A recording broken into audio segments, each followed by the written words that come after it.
যানবাহন চালকদের নিয়ে কেন্দ্রীয় সরকারের নয়া আইনের প্রতিবাদে মালদা শহরের রথবাড়ি অবরোধ করল সিপিএমের শ্রমিক সংগঠন সিটু। বুধবার সকাল 11টা নাগাদ রথবাড়ি মোড়ে অবরোধ করে বিক্ষোভ দেখাতে থাকেন সিটুর সদস্যরা।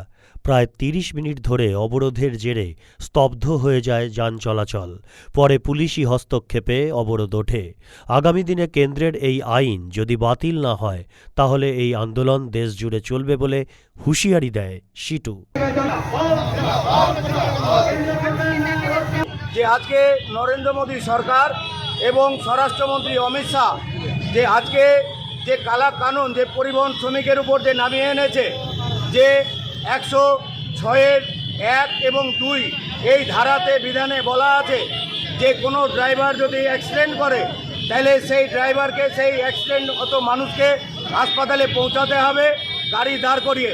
তাহলে একটা ভাবা উচিত যে আজকে ওই ড্রাইভার অ্যাক্সিডেন্ট করবে, ওখানে যদি দাঁড়ায় তাহলে ওই ড্রাইভারকে ওখানকার জনগণ পিটিয়ে মারবে এবং 10 লক্ষ টাকা জরিমানা, 7 বছর জেল। আমরা এর তীব্র প্রতিবাদ করছি, কারণ এই প্রতিবাদ আমরা আজকে নতুন করছি না।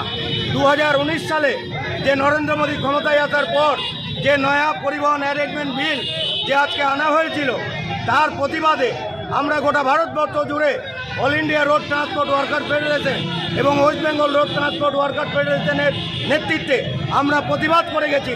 সংসদের ভেতরে, সংসদের বাইরে, হাটে ঘাটে মাঠে, পরিবহন শ্রমিকদের মাঝে, সমস্ত জায়গায় এই পরিবহন আইন নিয়ে আমরা লড়াই করেছিলাম।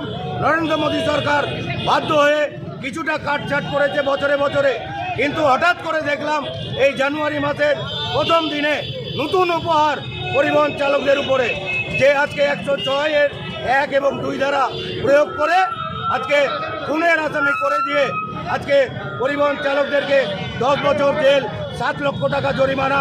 এর যে প্রতিবাদ, তীব্র প্রতিবাদ গোটা ভারতবর্ষ জুড়ে করছি, গোটা মালদা জুড়ে করছি। আমরা তারই অঙ্গ হিসাবে আজকে জাতীয় পথ অবরোধ করলাম। মালদা টুডে।